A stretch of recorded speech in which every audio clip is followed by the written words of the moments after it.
Hey y'all, if you have watched the channel previously, this video may stick out to you as an anomaly since I usually don't touch up on religion much, but I found this iceberg a while back and I felt that it was really interesting, especially the conspiracies.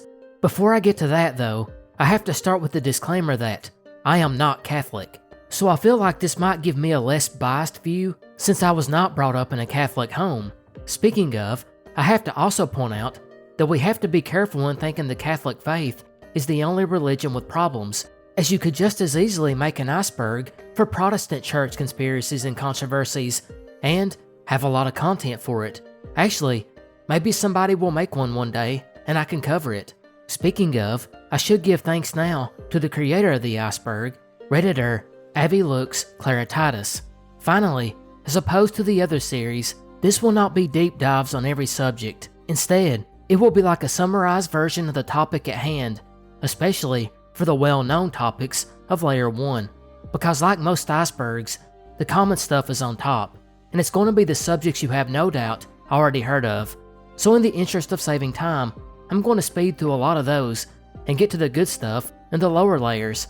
Originally, I planned to do one video where I covered all 10 layers, but once I seen how long the video would be, I figured I would break it up into a few parts. This edition will be the first 3 layers. If the reception to this first part is good, I will follow up with the second part soon. The iceberg breaks down into 4 separate categories. First, we have theology. For those, I won't spend too much time on, since I know everyone is here for the meat of the iceberg, which is conspiracies and controversies, along with scandals. Those 2 categories will be the ones I expand on the most, spending more time on the very interesting ones. Finally, we have miracles, which I will also spend a bit more time on, considering there are not as many of them on here. And before I jump in, I want to give thanks to the members and patrons who still support the channel, even when I go off course and try something a bit different. And if you too would like to support the channel, check out the links in the description below. With that said, let's get into it. Layer 1. Sex abuse scandal. The biggest and most damaging controversy surrounding the Catholic Church is, without question, the sex abuse scandal. It's the first thing many people think of when the church is mentioned, and with good reason. It's a devastating stain on its reputation. Although abuse has occurred for decades, the controversy exploded in the 1990s as reports of systematic cover-up surfaced, and the church has struggled to recover ever since. The true number of victims will likely never be known due to the widespread concealment and underreporting prior to the late 1980s. Most victims were boys between the ages of 11 and 14, although many adults also suffered sexual harassment and abuse over the years. The scandal became especially damaging not only because of the abuse itself, but because of the church's efforts to cover it up. In some cases, offending priests were simply transferred to new parishes, allowing abuse to continue. However, starting in the early 2000s, the Vatican began to address the crisis more openly. By the late 2010s, Pope John Paul II publicly acknowledged the church's shame and condemned officials who had hidden the problem rather than confronting it. When compared to other religious groups, however, statistics show the Catholic Church is not alone in facing such abuse. A report by the Christian Science Monitor found that since the early 1990s, more reports of sexual violence have came from Protestant churches, partially because they vastly outnumber Catholic ones.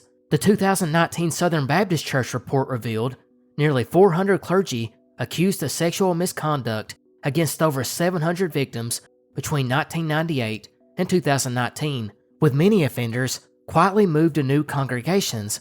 Ultimately, the data suggest that the rate of abuse across faiths is comparable, and in many cases, volunteers, not clergy, commit the majority of offenses.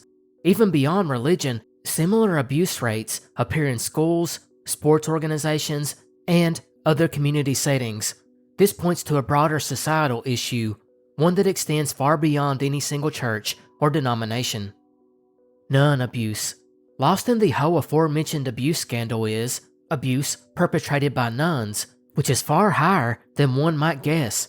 The website, bishopaccountability.org, listed 162 women of the church who have been publicly accused of several abuses as of 2020. although the likely number is way into the thousands, since women in general are reported less than their male counterparts, and whatever was reported was often covered up. It's also been hidden by the fact that hardly any media covers the cases, instead preferring to follow the priest ones more closely.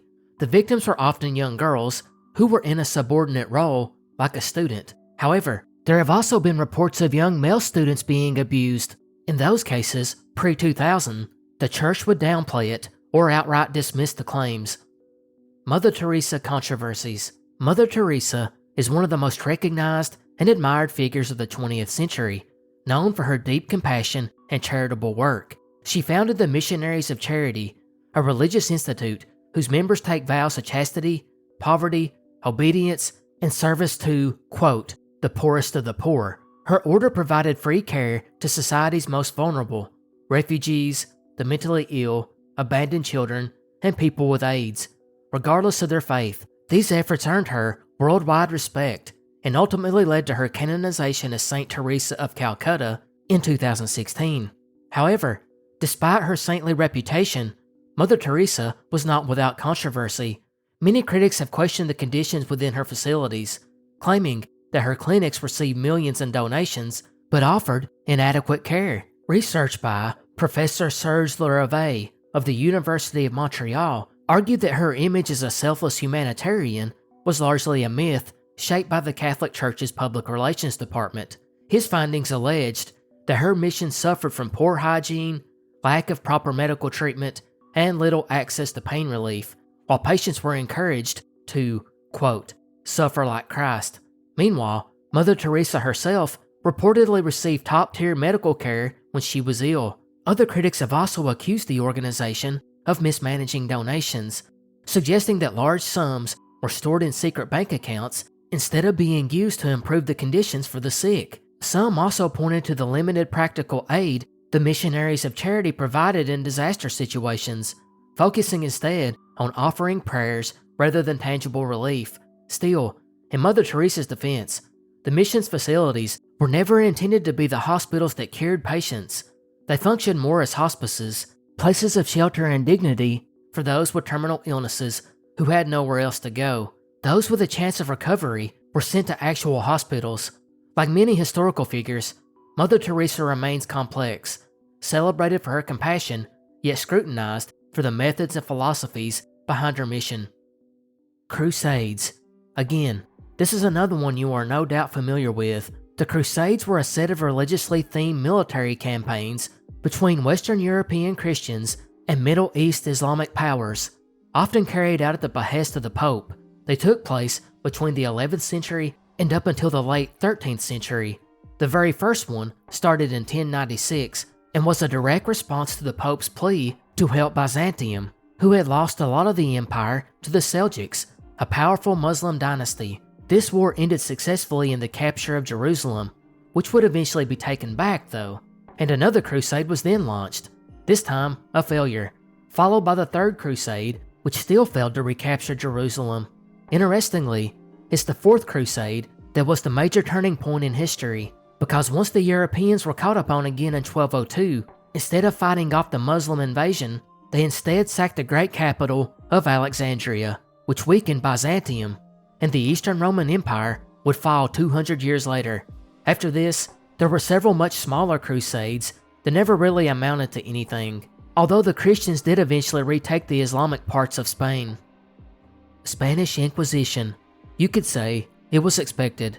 The Spanish Inquisition was a state-backed tribunal set up in 1478 by Catholic monarchs Ferdinand II of Aragon and Isabella I of Castile to basically enforce Catholicism across the ever-expanding Spanish borders.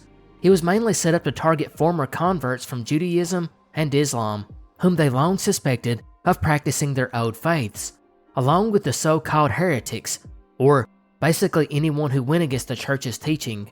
This could be Protestant reformers, bigamists, blasphemers, or basically anyone the court wanted to go after.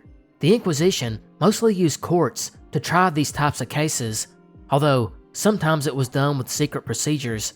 But what they are known for today is the torture that it sometimes used to extract confessions from people, who may not have even been guilty of the crime to begin with, but confessed to stop the torture. However, torture could not be ordered by someone from the church. Instead, it did have to be a government official, and as you can imagine, the church in many cases definitely supported the torture. Which brings me to the next point. Most people suspected of any of these crimes had very little rights when it came to their defense, and one's fate was usually just left up to the court. Sometimes, you may just have to perform penance and fines, but other times, it was just straight up execution. However, the blood-stained legacy of the Inquisition is a little overstated, with claims of tens of thousands of executions basically proven untrue, and most historians believe now that it was numbered in the low thousands, although there were tens of thousand prosecutions which ultimately led to fines or penance. Its real legacy was one of censorship and fear. Burning of heretics. This one really ties in pretty closely to the Spanish Inquisition, and was just another cruel punishment administered to people who were deemed problematic by the Catholic Church, or more appropriately, the European governments, who often used religion as their excuse to torture political dissidents. Although it technically started in the 7th century with the Eastern Roman Empire, it didn't really peak until the 13th through the 17th centuries. And again, it's probably not surprising that the Jews were often targeted. During the Black Death, as the disease massacred Europe, the medieval mind did not understand anything about germs or viruses, and instead accused Jews of poisoning whales, which led to at least 2 separate occasions where hundreds of Jews, at least 600, were burned alive at the stake, with the church's blessing. There was also the large-scale hunt of lepers in 1321, when citizens of France became convinced they were going throughout the countryside poisoning whales, which may have led to the burning of 5,000 people. Again, all with the church's blessing. Then, we have other things deemed offensive to the church, like homosexual activity or being a witch. Just like the Salem witch trials in early America, largely perpetuated by the Protestants, medieval Europe would also have their own witch scare pushed by the Catholic Church, which led to around 45,000 people being executed, many by burning at the stake. However, by the 1700s, the church began to feel like, maybe this really doesn't show us in a good light, and the burning at the stake quickly fizzled out. Homophobia. It may come as no surprise to you that a faith that once burned gay people at the stake has often been accused of homophobia. However, in recent decades, the Catholic Church has come a lot further than the Protestants when it comes to distancing themselves from homophobia. Now the Church teaches that it is not a sin to be attracted to someone of the same sex, since that person did not choose that. However, since sexual acts should be for the purpose of procreation, and since gay couples can't conceive, the Church now advises for same-sex couples to just never have sex, and instead practice chastity. Some practicing Catholics even take it a step further and claim that it is an act of grave depravity and under no circumstances can it ever be approved, but in saying this, still point out that gay people should be accepted with respect, compassion, and sensitivity, and they should never suffer any discrimination in the church. However, that's done little for the gay community, who cite such teaching as a major source of conflict. Transgender individuals are often viewed the same way as gay people by the church, and ultimately, it is condemned, rejecting the concept of gender identity, however, emphasizing that they should be treated respectfully and without discrimination, and they can be baptized provided it doesn't cause a public scandal. Abortion. Unsurprisingly, all forms of abortion are opposed by the church. Euthanasia is still condemned by the church as a crime against life, and no matter how much pain the person is in or how much suffering they endure, it cannot be done. Although they do state it is permissible for a person to refuse treatment when they know the end is near. Contraception. This one has changed a lot over the decades, and it's accepted by a large portion of Catholics, with many believing in birth control as well as condoms, while still a significant portion believe no birth control or safe sex preventatives should be allowed. However, the church's official stance is that these things are evil. Gay marriage. As we previously discussed, it is still not approved by the church. However, they have no issue if the state wants to let homosexual couples live together and have the right to safety, and to gain inheritance from their partner when they die, yet it's still not considered a marriage. Papacy. The papacy, of course, is the Pope, who is the earthly head of the church with the responsibility to protect and interpret Christian teaching faithfully. A lot of Protestants see the Pope negatively because they do not accept his authority and believe Jesus was the only head of the church. But according to the tradition, it really kind of goes back to the disciple Peter, who Jesus said Peter was the rock he would build the church on, which makes sense because Peter is often portrayed in the Bible as the leader of the apostles. What happens next is after Jesus' crucifixion, Peter goes to Rome, although that is somewhat disputed. He then leads the Christians there and was executed, most likely by Nero. Because of that, Rome was seen as Peter's church, and the church developed communities led by bishops, and the Bishop of Rome was seen as the most important, because that was the church that Peter led, and Peter was followed by Saint Linus, and then he was followed by the next bishop, and so on and so on. Women's ordination. This is another one that has not changed much over time, and basically, the church's stance is, we don't make the rules, only God can ordain priests, and he can only do so to men, and women can never have that role, nor can they be deacons. Clerical celibacy. This is another one that isn't surprising, as ordained priests are expected to be unmarried men who remain celibate. Stem cell research is one that might actually surprise you, because the church actually supports stem cell research, as long as it doesn't exploit or destroy human embryos, or human life at any stage. In fact, they've even raised and donated money to several medical centers that promote research which could lead to the treatment of a wide variety of ailments. 7 sacraments. And finally, to end layer 1, we look at the 7 sacraments, which are considered to be the outward signs instituted by Christ to give grace. Baptism is the first, and is like a door to all the other sacraments. Confirmation is the second, which strengthens and deepens the grace of the baptism through the Holy Spirit. Third is the Eucharist, or Holy Communion, where one receives the body and blood of Christ under the appearance of bread and wine. Fourth is penance, confessing one's sins to a priest. Fifth is the anointing of the sick, in which one says special prayers or anoints a person who is seriously ill or near death. Sixth is holy orders, in which a man can become ordained as a deacon, priest, or bishop. Finally, 7 is matrimony, where a man and a woman can marry and have a lifelong commitment. These are all key moments in a believer's life. Now, we are about to start layer 2, and this is where some of the more interesting ones begin, and it's also where our first conspiracies will pop up. Starting with the conspiracy, Constantine founded the Catholic Church. Earlier, we discussed the Catholic belief that its papal lineage traces directly back to the Apostle Peter, a principle most Protestants reject. But some conspiracy theories go even further and claim that Catholicism stems from a secret plan by the Roman Emperor Constantine the Great. Constantine is famous for issuing the Edict of Milan in 313 AD, which decriminalized Christianity and ended its persecution, helping the religion spread more rapidly. Contrary to some claims, however, Christianity did not become the state religion until 392 AD under Emperor Theodosius I. The theory suggests that Constantine did favor Christianity so strongly, though, that he converted in 312 AD, making him the first Christian emperor. Modern historians, however, doubt that narrative. Evidence indicates he may not have been baptized until 337 AD, on his deathbed, and it's unclear how deeply he understood or practiced the faith. Additionally, his edict applied to all religions, not just Christianity, which caused him to question the idea that he had a special preference for the church. Another element of this theory involves the First Council of Nicaea in 325 AD.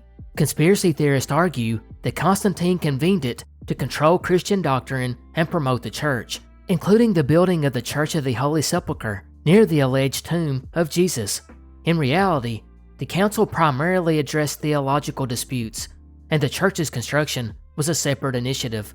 Critics also point out that the word Catholic appears in records as early as 110 AD, and similar mass practices go back to 150 AD, centuries before Constantine's rule. While some fundamentalist Protestant groups and a few Mormon sects endorse this theory, It is typically promoted to defend the Reformation and challenge Catholic historical claims. Overall, the historical evidence does not support the idea that Constantine created the Catholic Church, though his reign undeniably shaped its early development. The Pope is the Antichrist. This is another one that is very old. It actually dates back to the Reformation and was pushed by people like Martin Luther.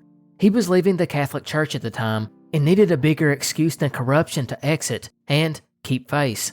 In fact, nowhere in the scripture does it say the Pope is the Antichrist, and instead, it came more from Martin Luther's own personal feelings and disputes with the church. It was actually after he was only threatened with excommunication that he would begin to make this claim. Then he set out to find verses that would confirm it for him, and it's all kind of a stretch, and it seems more like Martin Luther had a grudge against one pope rather than all of them. But the Protestant church has sort of passed down this belief about the Pope and the Antichrist, so many believe it today, and it all comes from the bitterness of Martin Luther. Reformation plus Counter-Reformation. The Reformation, most of you know, was a movement that began in the 16th century, aiming to reform the church, which was viewed as corrupt by this point, especially for selling indulgences, a way to pay the church to reduce punishment for one's sins. The Reformation eventually led to the creation of the Protestant Church. The Counter-Reformation, on the other hand, wanted to reform itself and put an end to the spread of Protestantism. They would correct abuses like indulgences themselves, while also correcting other grievances and trying to rein in the corruption. And although it did slow Protestantism, it was far too late to completely stop it. Papal infallibility. This is another doctrine that upsets many Protestants, but it's often misunderstood. While many non-Catholics believe that this means the Pope is always right, it's far from the case. It simply means when the Pope speaks from the chair of St. Peter, he is protected by the Holy Spirit from teaching something false when speaking about faith or morals of the church. But there are disclaimers to this. First of all, the teaching must relate to faith or morals, and it must be a definitive proclamation, not just casual conversation. Furthermore, this is something rarely ever invoked, and the vast majority of papal statements are not infallible. Purgatory. This is another one that other denominations of Christianity have a problem with. Basically, purgatory is for those souls who did die in God's grace, but still have some kind of attachment to sin, preventing them from entering heaven. Although, purgatory is not hell either, it's just a place for temporary cleansing. Mary worship. This one is pretty much what it sounds like. Mary worship, or Mariolatry, was a conspiracy began by Protestants in the 17th century and lasted up until the 19th century, which claimed that Catholics paid so much attention to Mary that it not only distracted their worship of God, but it may be idolatry. Catholics deny this, of course, claiming they venerate her, but do not worship her. This conspiracy has died down some in the modern day, but, just a reference, I can remember hearing it at church when I was a kid.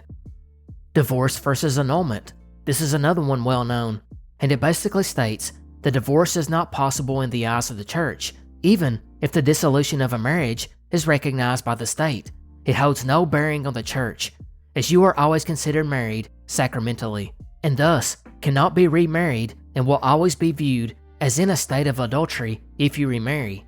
However, if the church can declare your marriage was never valid from the beginning, then you can leave your spouse and it will technically not be viewed as a divorce. But there has to be a good reason for the annulment, like lack of consent, being tricked into marriage, or forced, or because the person was not mentally capable of making the decision at the time. Basically, it's a way to divorce without saying it. Denial of communion.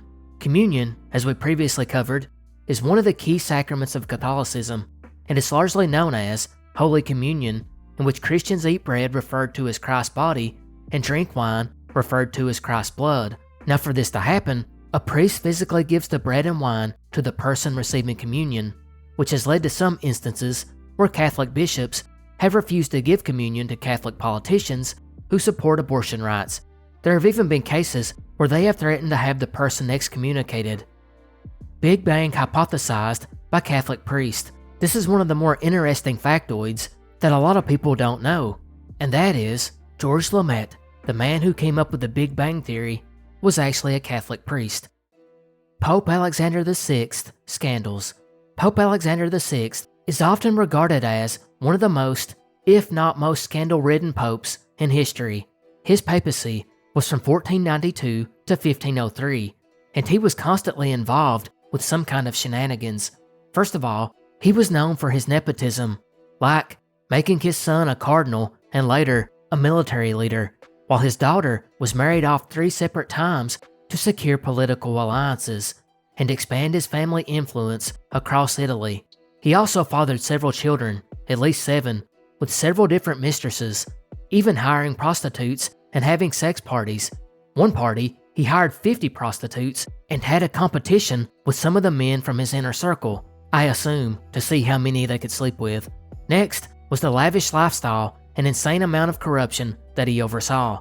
He hosted extravagant banquets and maintained a harem.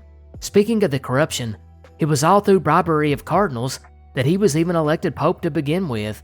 Then, there were the rumors about incest involving his family, mainly between his daughter and son, but also between his daughter and himself. Yet, those were just rumors, but it does give an indication of how wild he was. It was also his series of papal bulls which granted Spain and Portugal control over the New World and led to the exploitation of indigenous peoples under the guise of spreading Christianity. Galileo affair. One of the most famous controversies in science and religion involves Galileo Galilei and his support of the heliocentric model, the idea that the Earth revolves around the Sun, rather than the other way around. When Galileo first reported his findings in 1610, few believed him until other astronomers, including Jesuits, confirmed his observations. Despite this, many scholars hesitated to even look through his telescope for fear of contradicting the Church, which still held immense influence in Italy.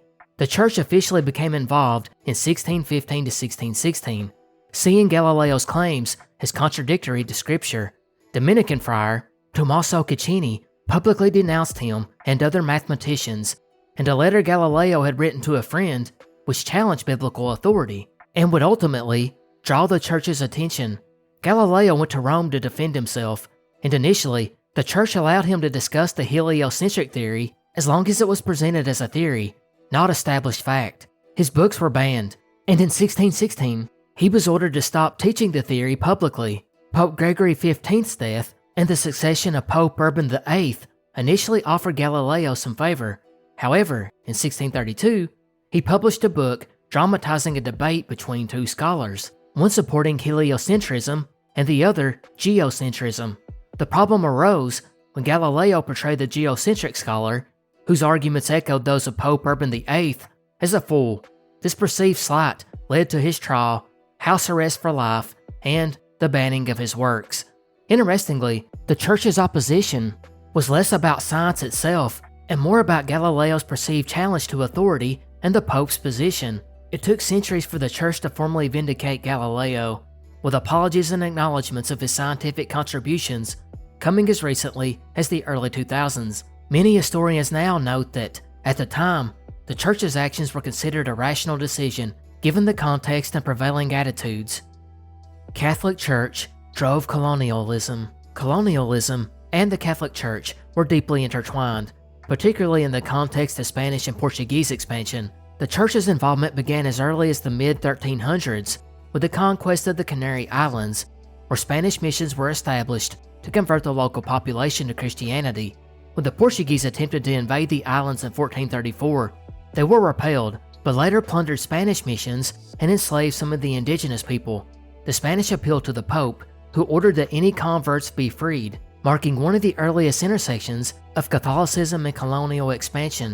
In 1452, Pope Nicholas V issued a broader edict stating that the Muslim or pagan nations could be conquered by Christians and that their peoples could be placed in perpetual servitude. This decree became a legal and moral justification for the Portuguese to enslave African populations and later colonize African coast. It also provided a model that Spanish and Portuguese explorers would use in the New World, framing territorial expansion as acceptable as long as it was tied to spreading Christianity. Pope Alexander VI further formalized this system by dividing the world into zones of Spanish and Portuguese control, granting them authority to conquer non-Christian nations and enforce Catholicism. Spain also negotiated control over church appointments and revenues in its new territories in exchange for funding missionaries to evangelize the indigenous populations. Missionaries often accompany conquistadors, both to convert and, indirectly, help subdue native peoples. While some clergy, like Bartolomé de las Casas, spoke out against these abuses and attempted to protect indigenous peoples, the church still largely cooperated with colonial powers. Its missionaries played a pivotal role in reshaping indigenous cultures, replacing native beliefs with Catholicism, and legitimizing the conquest. Although wealth and territorial ambition were the primary motivators for colonization, Catholicism provided crucial ideological and institutional support that enabled and justified much of the colonial enterprise. Hitler's Pope. This conspiracy revolves around the 1999 book by British journalist John Cornwell and pitches the theory that Pope Pius XII, the head of the church during and after the Nazi regime, allegedly helped legitimize Hitler.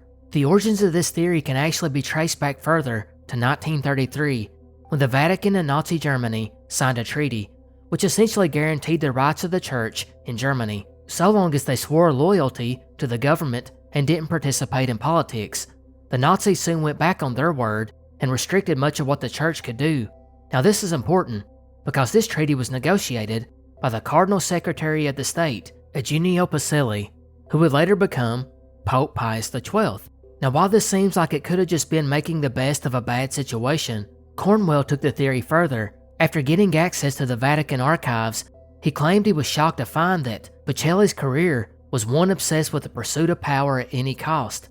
He also harbored a deep dislike of Jews, so he purposely hamstrung the Catholic Church from opposing Hitler, and in a roundabout way, colluded with the Nazis. He also wrote that Pacelli was a huge proponent of absolute leadership, and believed the Pope should have highly centralized, dictatorial control over the church. However, as you might imagine, there's been a lot of scholars that have dismissed this book as nothing more than a money grab, and that journalist John Cornwell didn't base his work on real evidence. Likewise, it seems he might have fabricated his special access to the Vatican archives, since the Vatican said that never happened. He also lied about seeing secret files that had already been public for a few years. Cornwell would even speak about it 5 years after the book came out, and he admitted he made a mistake, citing that the Pope couldn't have done much because of Mussolini, and then because of German occupation. But he did state that Pope Pius XII should have, after the war, explained his failure to act.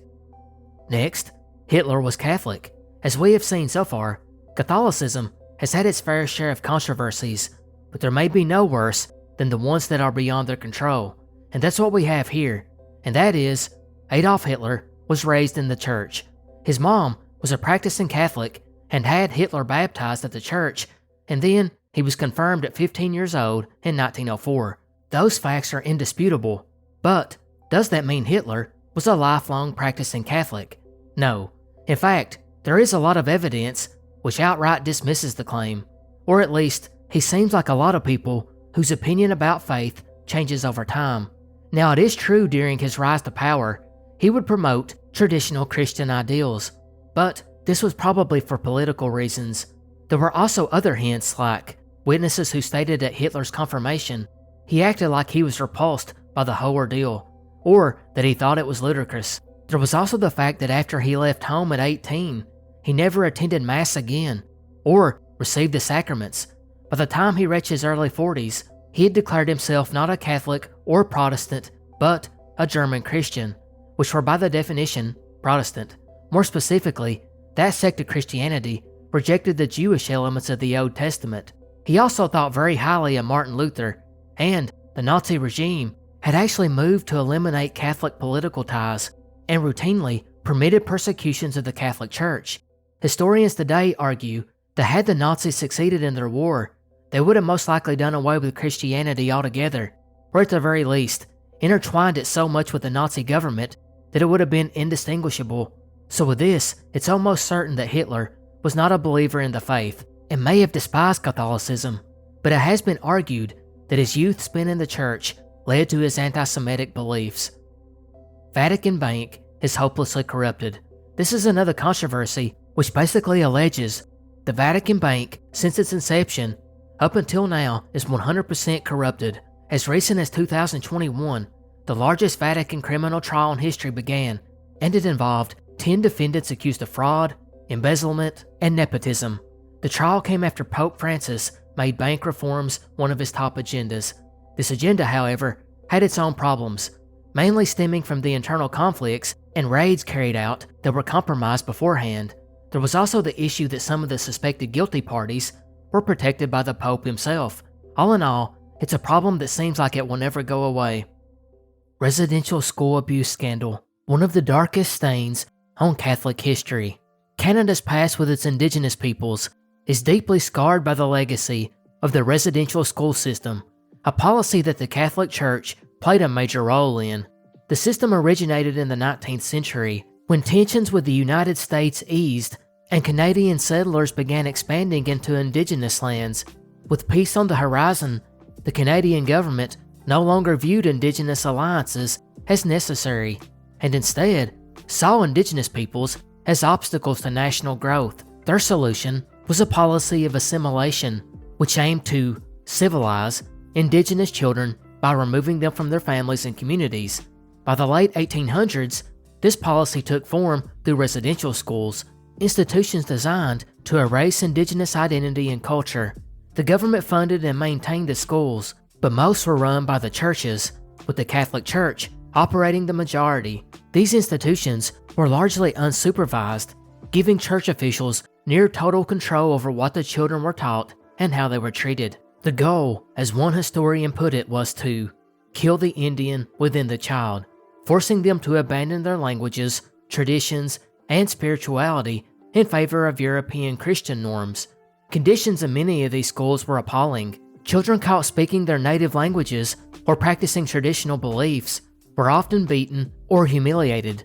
Some were even subjected to unethical medical experiments, such as deliberate malnourishment or vaccine testing, without their knowledge. Disease spread rapidly in the overcrowded, poorly maintained facilities, and tuberculosis alone claimed thousands of lives. Many of these who died were buried in unmarked graves, their deaths never properly recorded. Estimates suggest more than 6,000 children perished in these schools. Beyond physical neglect, countless students also suffered sexual and emotional abuse at the hands of those meant to protect and educate them. The trauma inflicted by the residential school system has had lasting effects on indigenous communities, shaping generations of pain, loss, and mistrust. Shockingly, the last of these institutions did not close until 1997, after approximately 150,000 indigenous children had been taken from their homes and forced into a system that sought to erase who they were. Magdalene laundries. Now we move from schools to asylums, or more appropriately termed, workhouses. That's right, Magdalene asylums, named for biblical figure Mary Magdalene, were institutions initially set up by the Protestants in the 18th century, but quickly became more of a Catholic endeavor. These facilities were largely commissioned to confine, quote, fallen women, which can mean a variety of things, but typically meant a woman who was viewed as having lost her innocence. This could be anything from a prostitute to women that became pregnant outside of marriage, or it could be young girls who were orphaned, or even women who simply flirted too much. But even worse, it could even mean women that had been violated.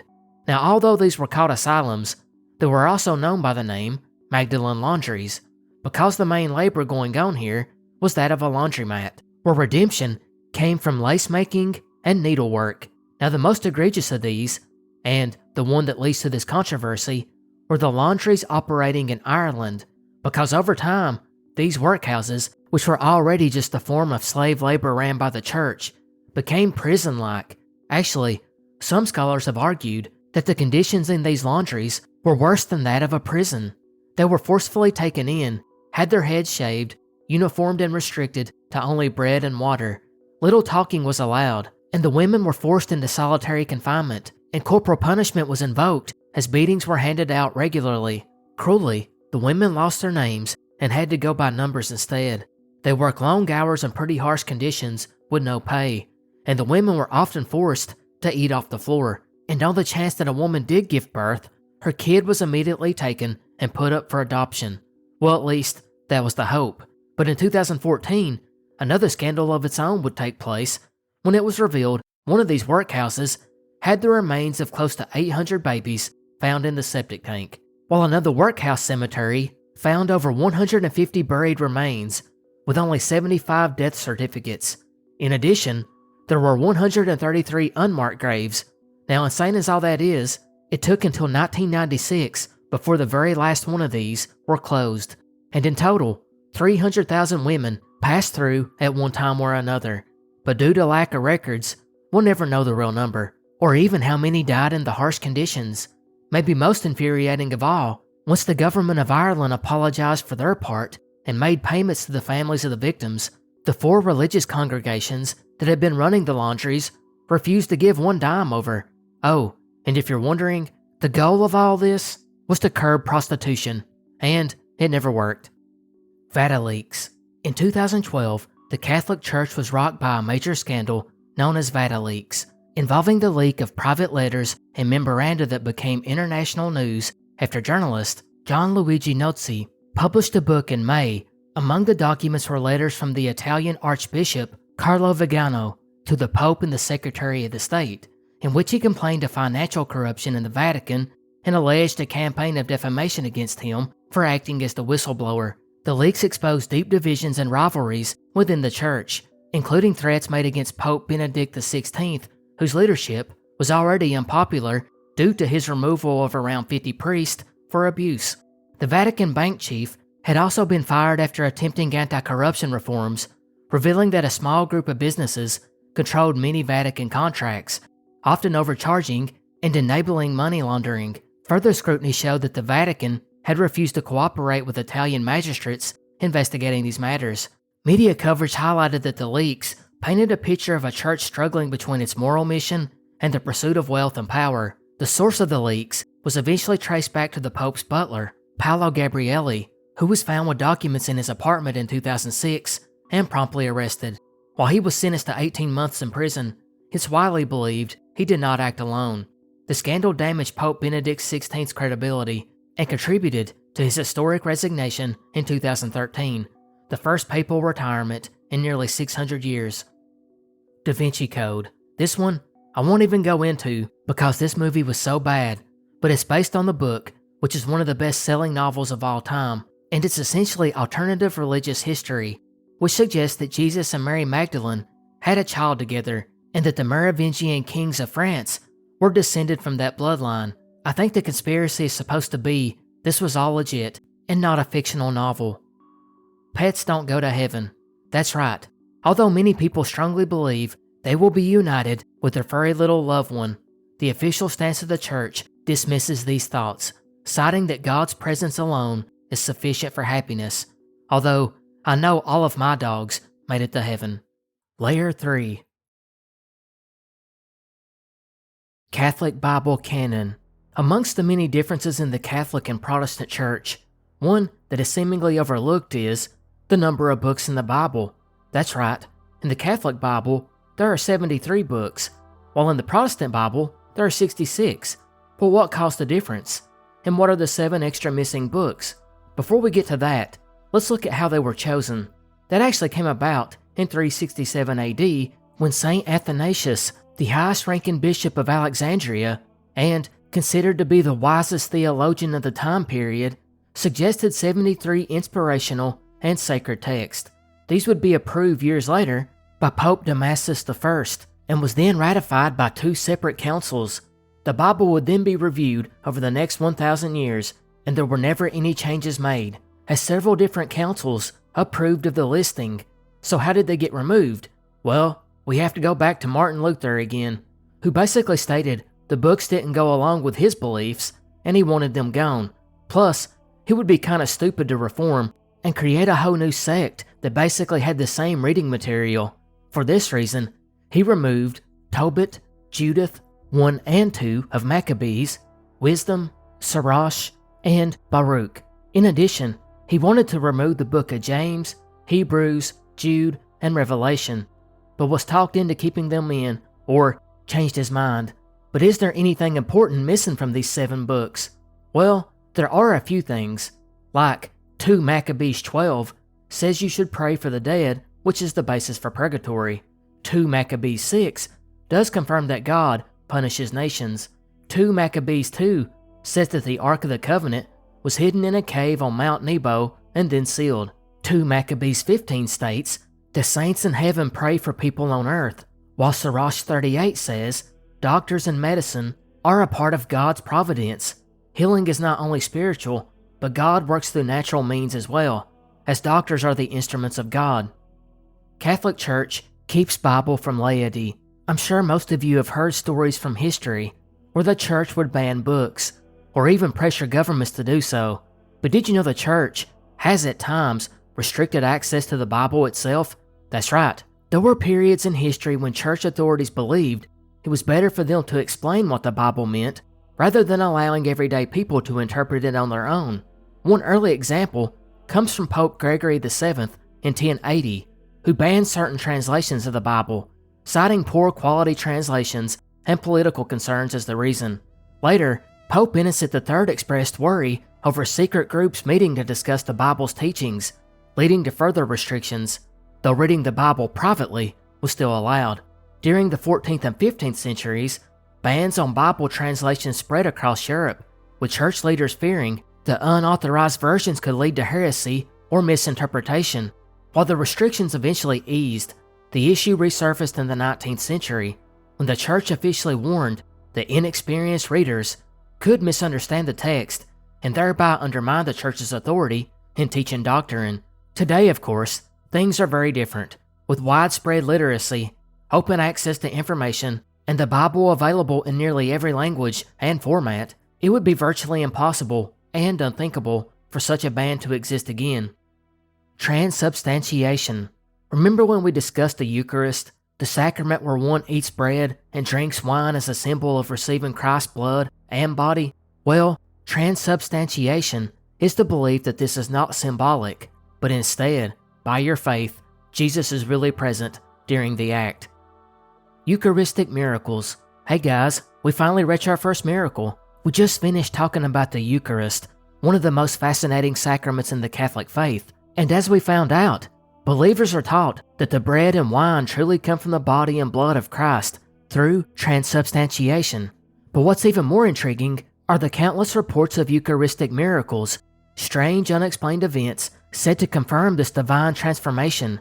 Throughout history, there have been hundreds of these alleged miracles, accounts of bread turning into flesh and bleeding human blood, surviving fires without damage, or even levitating during Mass. In some stories, stolen consecrated hosts were later found mysteriously returned, unharmed. Let's look at a few more studied examples. In 2006, in Tistla, Mexico, parishioners reported that the consecrated host began to exude a reddish substance during Mass. A scientific investigation led by Dr. Castanon Gomez found that the material contained real human blood and cardiac tissue, with living cells originating from the heart muscle. 2 years later, in 2008, a similar case occurred, this time in Sokolka, Poland. A host that had been placed in the water developed a red stain. When analyzed, the material was once again identified as cardiac tissue, specifically from a dying man. Going back much further, there are wilder medieval accounts. In 1194, a woman in Germany reportedly kept a consecrated host in her home for years, until one day, instead of molding, it began to bleed. And perhaps the most famous case of all dates back to 700 AD in Lacino, Italy, where witnesses claimed that the bread and wine literally transformed into flesh and blood. The relics were preserved for centuries, and in 1970, Italian researchers analyzed them, finding actual human tissue and blood of type AB, the same blood type later found on the Shroud of Turin. So, were these truly divine signs, or something else entirely? I'll let you decide. Catholics are cannibals. Sticking with the Eucharist sacrament, as we discussed earlier, if eating the bread and wine are supposed to represent Jesus' blood and flesh, doesn't that make Catholics cannibals? That's actually what the Romans believed when they first met the early Christians, who often spoke of eating and drinking their God, and it was rumors, or a conspiracy, that has stuck with them throughout history, as non-believers as well as Protestants have accused them of cannibalism just for shock value. Even in modern day, you can find these rumors online. Of course, The Eucharistic teaching is public knowledge, and it's not a conspiracy. One can view it, and there's no real flesh being consumed, with the reason being that Jesus' body is in heaven. Marian apparitions. Jesus' mother, Mary, holds an especially important place in Christianity. Protestants often argue that Catholics worship her, which isn't true, but it is undeniable the Marian apparitions, or reported appearances of Mary, has been part of Catholic tradition for nearly 2,000 years. The first recorded instance dates back to around 40 AD, when St. James the Greater claimed to have seen her on the banks of a river in Spain. Since then, there have been an estimated 2,500 reported sightings, with roughly 500 of those occurring in the 20th century alone. Some 308 were experienced by people who would later be declared as saints or blesseds, and even 7 popes have claimed to have seen her. One of the most famous apparitions is the Our Lady of Guadalupe event in 1531. An Aztec convert to Catholicism named Juan Diego claimed that the Virgin Mary appeared to him, speaking in his native language and asking that a shrine be built in her honor. When the bishop demanded proof, Juan returned days later with roses that had miraculously bloomed out of season. When he opened his cloak to present them, the flowers fell away to reveal a perfect image of Mary had been imprinted on the fabric. The same cloak is still preserved today, remarkably intact after nearly 500 years, and the event is credited with inspiring millions of indigenous conversions across Mexico. Throughout history, other reports have followed similar patterns: messages of repentance, calls for prayer, and signs such as lights, healings, or unexplainable phenomena. Perhaps the most famous modern example is the Our Lady of Fatima sighting in 1917, when 3 Portuguese children claimed to have witnessed multiple appearances of Mary delivering prophetic messages. Events like these often attract massive followings and pilgrimages, and in some cases, even secular investigations have tried to analyze whether natural explanations could account for them. The Catholic Church's stance, however, has remained cautious and conservative. Each alleged apparition undergoes local investigation before the Vatican will even consider recognizing it. Of the roughly 500 reports in the 20th century, only 12 have been approved by local bishops, and 4 officially recognized by the Vatican. Across all of history, only 16 apparitions have received Vatican approval, with most others dismissed or left unresolved. In the end, while the Church does not officially reject the possibility of Marian apparitions, it also warns the faithful to approach them carefully. Whether seen as genuine miracles or deeply personal spiritual experiences, the continued reports of Mary's appearances reveal her enduring impact on the Catholic imagination and her powerful role as a symbol of faith, comfort, and divine connection. Folk Catholicism. Earlier we discussed Catholicism and its intertwining with colonialism, and how it pushed nations like Spain and Portugal to not only expand their empires, but to spread the faith along with it. And in doing so, it should not be a surprise that the local traditions and religions would mesh into Catholicism and come up with a whole new sect of Christianity. Examples of this are Haitian Voodoo, which is a blend of Western African traditions, and French Catholicism, which honors spirits through ceremonies, drumming, and songs, which keep them in a reciprocal relationship. Cuban Santeria is an Afro-Caribbean religion that also came from West Africa along the slave trade. It focuses on the worship of these spiritual beings who are kinda connected to the Catholic saints. The practice usually involves things like animal sacrifice, elaborate altars, dances, and ceremonies. And then you end up with these communities, well, like the Mayans. Yep, the same ones that live in Guatemala and parts of Mexico today. They practice a completely different faith than Catholicism, yet consider themselves Catholic, along with the same Quechua communities within Peru. Surprisingly, the Church has had a patient approach with all of this, seeing as it allows the people to still hold on to their ancient traditions. They usually just don't get involved, but they also don't endorse it, and only rarely reject practices which are heretical, like Santa Muerte or Saint Death. Isn't just one of the most talked about modern spiritual figures in Latin America. She's also part of the fastest growing new religious movement in the world, with 12 million followers. Her origins trace back to the Aztec goddess of death, Mictlantecuhtli, a skeletal figure who ruled over the afterlife. When the Spanish arrived, Both the authorities and the Catholic Church worked hard to suppress these indigenous death traditions, but they never fully disappeared. By the 18th century, Spanish colonial records still mention locals secretly practicing these old beliefs. Eventually, the Church stopped trying to erase them, and instead began to absorb and reframe the imagery within Catholic symbolism, using it to unify Central and South American converts. Fast forward to the early 20th century, when artist Jose Guadalupe Posada created La Catrina, a skeleton woman dressed in elegant clothes, as a commentary on class inequality and mortality. His art popularized death as both universal and unifying, planting the cultural seeds that would later help Santa Muerte re-emerge. By the 1940s, the devotion had spread through the working-class neighborhoods in Mexico City, though largely in secret. That changed in 1998, when police arrested gangster Daniel Arizmendi Lopez and discovered a massive shrine to Santa Muerte, forever linking her image with crime and violence. Ironically, this only made her more visible.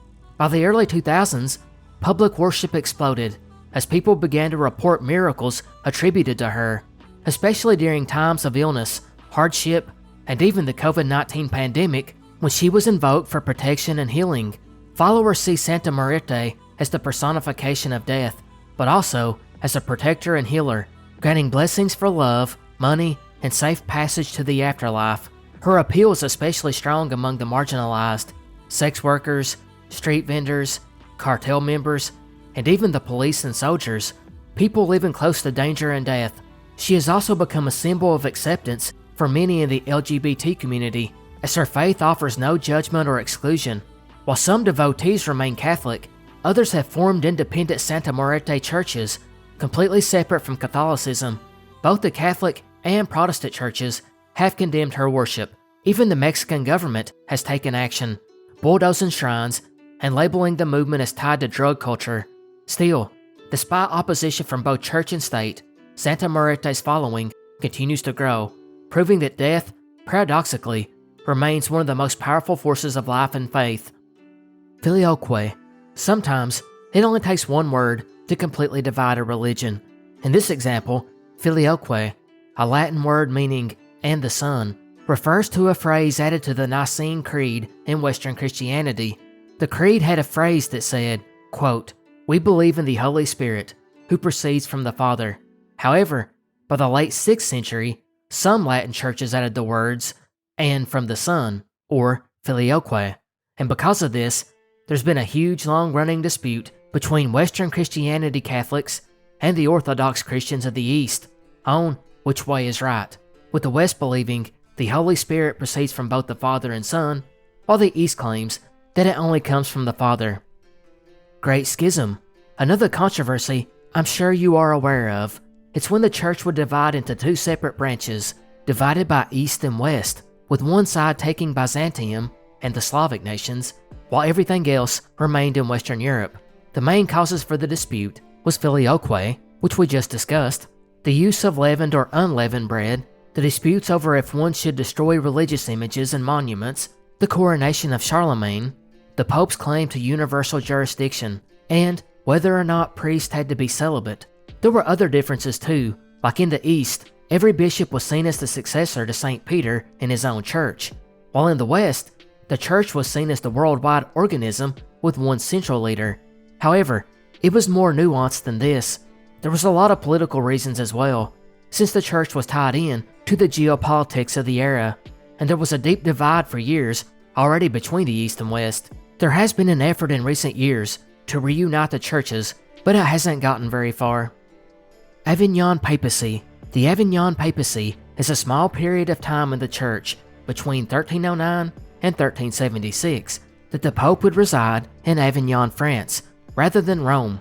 This happened because of a conflict between the Pope and King Philip IV of France, who basically wanted to use church funds for a war against England, and Pope Boniface VIII opposed that. He was about to excommunicate the king when French allies stormed the papal residence, beat up the Pope, a man in his 70s, and he soon died. The next Pope, obviously scared for his own safety, pardoned the king, and he too died 8 months later. After this, there was a vacancy for about a year until King Philip pressured the conclave to elect an archbishop in France, who was one of King Philip's friends. He was elected and decided to stay in Avignon. The next 6 after him would also live there. This would eventually lead to a great divide in 1378, when there was an acting pope in Italy and one in France. However, by 1418, the Council of Constance would straighten everything out and the pope would take his residence back in Rome. But for France and Britain, they were now the preeminent powers in Europe and no longer answer to the church. Sack of Constantinople. If you're a fan of Roman or medieval history, you probably already know the story.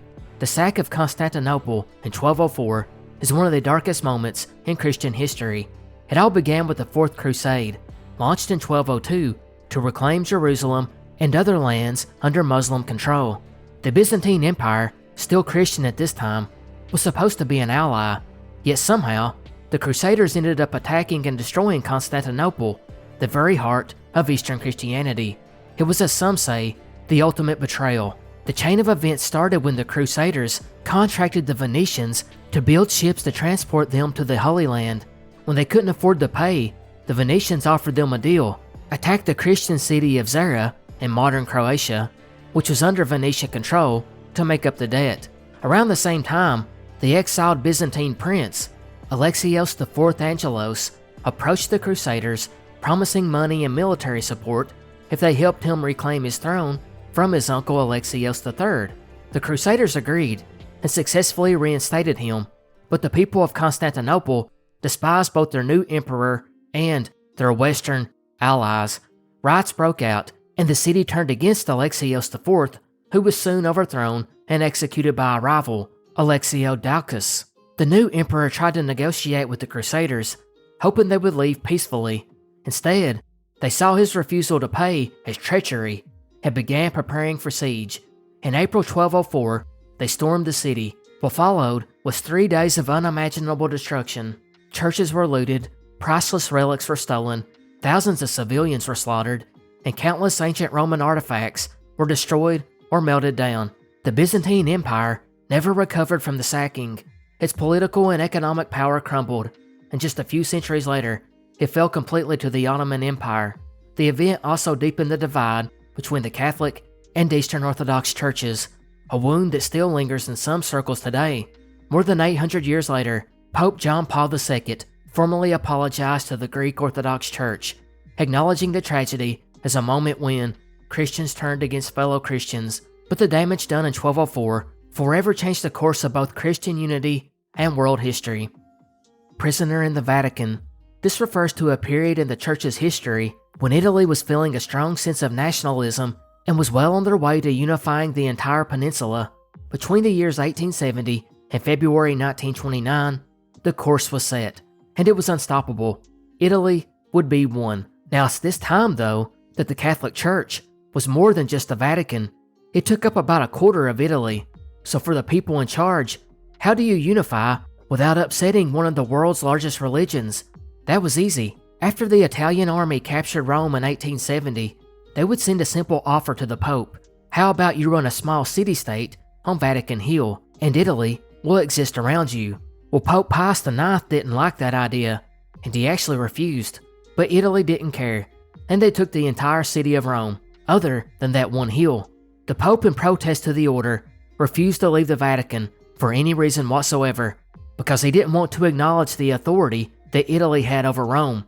In fact, no Pope would ever leave the Vatican for the next 59 years, and that might be because the Pope was made a subject of Italy. He wasn't a foreign entity anymore, although they did give him certain diplomatic rights and honors equal to a king.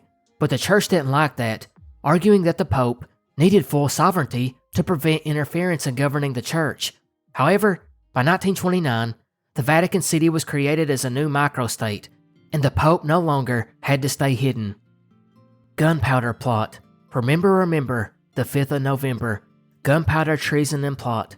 A rhyme that dates back to 1742, but is best known today thanks to V for Vendetta. What many don't realize, though, is that the story of Guy Fawkes is deeply tied to a Catholic controversy that began long before he was even born. It all started in 1532, when King Henry VIII broke away from the Roman Catholic Church and founded the Church of England. This move set off decades of religious tension as English Catholics faced persecution under Protestant rule.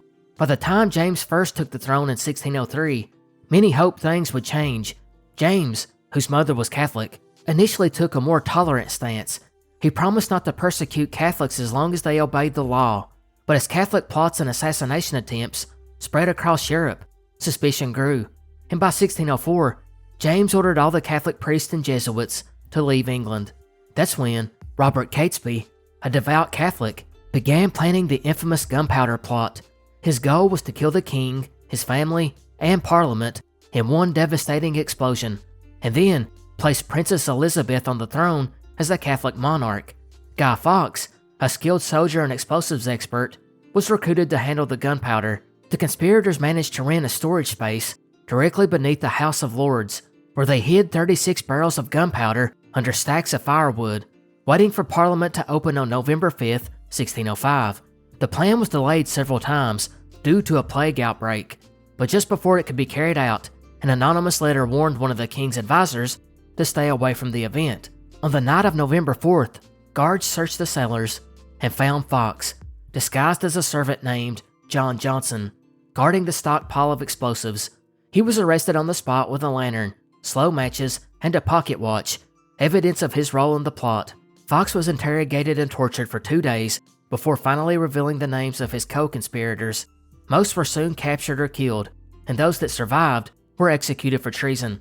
The failure of the plot became a powerful symbol of loyalty to the crown, and November 5th has been celebrated in Britain ever since, complete with bonfires, fireworks, and effigies of Guy Fawkes burned in remembrance of a night when religion, rebellion, and revenge nearly changed English history forever. Knights Templar still exist. The Templar was founded in 1118 AD to defend pilgrims on their way to Jerusalem during the Crusades. They are the ones that, when you hear their names, you immediately picture their white mantles emblazoned with a red cross, traveling across Europe to engage in battle with their enemies, and that they did, as they quickly became known as one of the most skilled fighting units during the whole Crusades, which caused their name to grow with fame, and they rapidly grew in power. But it wasn't just war. They were good with finance, and only 10% of the Templar were actually soldiers. The other 90% were involved in the financial world, mostly bankers. They would actually create a sophisticated banking system in which a pilgrim could deposit their money somewhere in Western Europe, arrive to the Middle East, and withdraw it from a bank there. They were also instrumental in building a number of key fortifications across Europe. However, with this power, they began to make some kings of Europe nervous, especially King Philip IV of France, who rounded up many of them and had them tortured and executed. Since the Knights Templar answered only to papal authority, Pope Clement V began to feel the pressure and officially disbanded the order in 1312. Some of them would find their way to other smaller orders, but the rest just kind of vanished from history, and it's left the Knights Templar to be connected to numerous other kinds of legends, like they had possession of the Ark of the Covenant, or they were the real discoverers of the New World. However, our conspiracy tackles something else altogether, which is that the Knights Templar still exist. Now this one is kinda true. As mentioned, once the Knights Templar disbanded, many of their members found their way to other similar orders. One of these was the Order of Christ, established in Portugal just 6 years after the Knights Templar was dissolved. Most of the old members were recruited by the King of Portugal to join. Under the agreement, he would protect them from France, and basically, he was needing them because he was planning on using their help to push the Muslims out of Portugal and back into Morocco, which he succeeded in. The Templar members would even get their own properties and assets back after joining, and this is why the conspiracy is true, because the Order of Christ still exists today, although it is now called the Military Order of Christ, and it's essentially the Knights Templar, just under a rebranded name. Now, do they have as much influence today as they did back then? I guess that's the real conspiracy. Jesuits control everything. When it comes to conspiracies involving religious orders, few groups attract as much speculation as the Jesuits. Officially known as the Society of Jesus, the Jesuits were founded in 1540 by Ignatius of Loyola, a Spanish soldier turned priest. Their mission was simple, yet ambitious: to serve God through education, preaching, and missionary work, often in remote or hostile regions.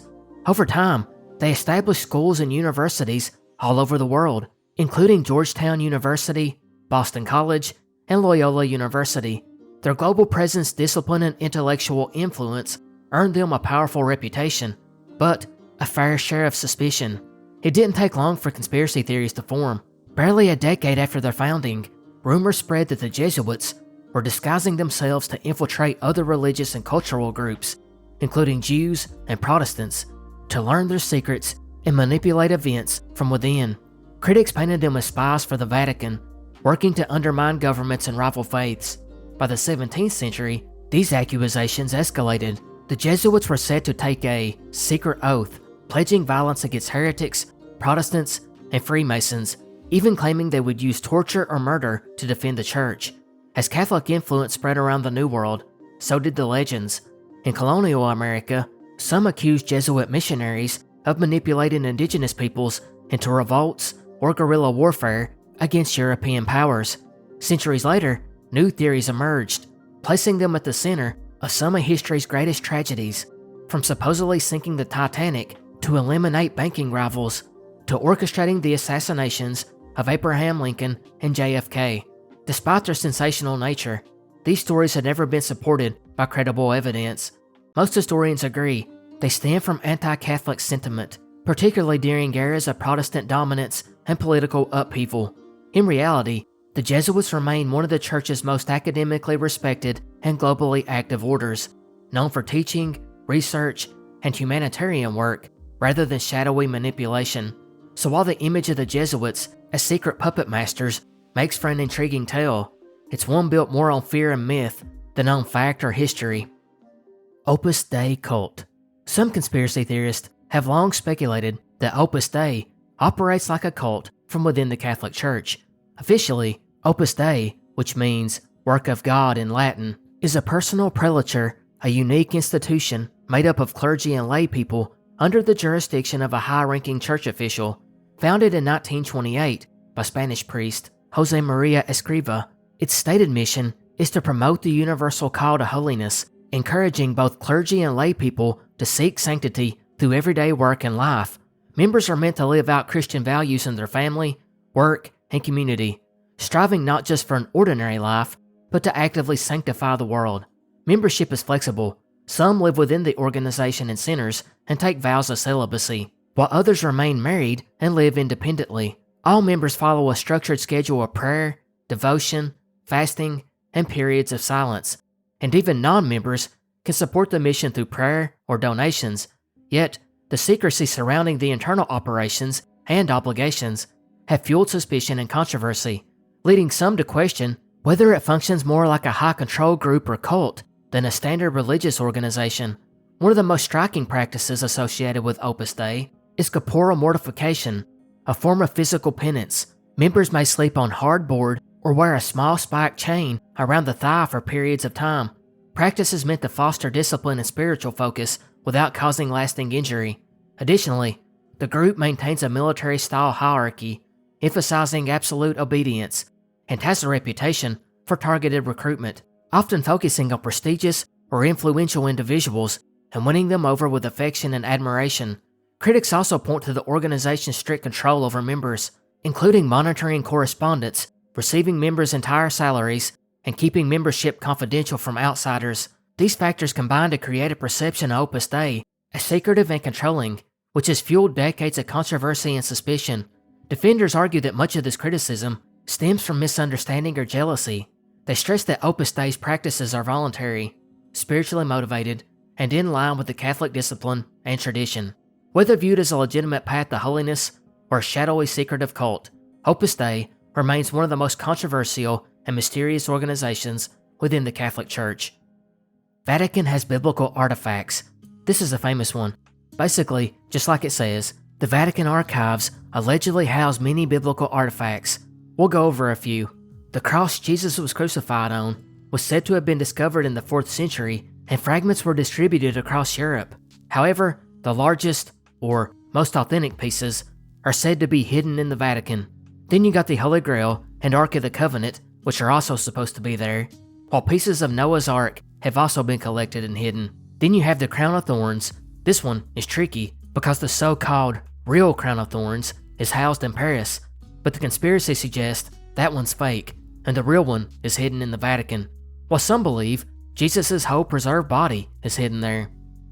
Dante actually visited hell, purgatory, and heaven. Between 1308 and 1321, Dante Alighieri completed one of the most significant works in Italian literature and Western literary history, the Divine Comedy. Most people are familiar with the first part, Inferno, though the epic trilogy also includes Purgatorio and Paradiso. The poem is an allegorical journey through sin, repentance, and salvation, with Dante himself as the protagonist, guided first by Virgil, the Roman poet, and later by Beatrice, who symbolizes divine love. In Inferno, Dante travels through the 9 circles of hell, witnessing sinners enduring punishments for their transgressions. A vivid depiction of sin's consequences, Purgatorio follows, where souls undergo purification before reaching paradise, emphasizing repentance and moral growth. Finally, in Paradiso, Dante ascends through the 9 celestial spheres, representing virtues such as love, courage, and faith, ultimately culminating in union with God through divine love. Each stage illustrates a spiritual lesson about living a virtuous life. The conspiracy surrounding Dante centers on whether he was merely writing fiction or recounting an actual personal experience of the afterlife. Proponents of this theory point to his first-person narrative, precise dates, and meticulous descriptions of locations and conversations, which give the story an almost eyewitness quality. Further fueling speculation, Dante names real historical figures, including friends, enemies, and classical authors, placing them in specific levels in the afterlife. Some believe these references contain hidden messages or secret knowledge, suggesting that Dante's journey was more than a literary invention. Supporters of this view argue that the enduring influence of the Divine Comedy stems from the authenticity of his account. Whether or not one accepts these claims, the text continues to inspire debate about the boundary between allegory, spiritual insight, and literal experience. The Great Apostasy. This phrase comes from 2 Thessalonians 2:3, which speaks of a falling away before the return of Christ. Unlike other conspiracies, this theory actually applies to all branches of Christianity. It's basically the notion that there has been a large-scale abandonment of authentic Christianity, either in belief, practice, or both, and that because of that, they have fell into error. The true faith needs to be restored. You typically see this kind of preaching linked together with the end-of-days Antichrist type stuff. Catholics and COVID vaccine controversy. Everyone knows the COVID vaccination was controversial when it came out, and that's no different with the Catholic Church. But what did they say? The answer might surprise you. Now, in a shock to me, and maybe to some of you, vaccinations sometimes use cell lines derived from abortions all the way back from the 1960s. That's right, decades ago. These cells were taken and grown in labs and reproduced over and over to create permanent cell lines. However, as a disclaimer, this is not fetal tissue, and today, scientists do not perform new abortions to make vaccines. Instead, they make copies of the original cells from the 1960s, but not all research companies do this. For example, with the COVID vaccine, the only one to do this was AstraZeneca, and because of that, the church advised to only use Pfizer and Moderna. The only time AstraZeneca would be approved is if there was a serious health risk and no other alternative. If the vaccine came from different methods, then it's completely fine and should be seen as an act of charity to protect others. This ends Layer 3. Alright guys, I think I'll wrap it up right here. I have already written the entire script for the first 5 layers, but after seeing how long it took to get through 3 layers, I figured I would wait and see what the reaction was. So if you guys like it, let me know in the comment section below, and I will follow up on it. Goodbye, and good night.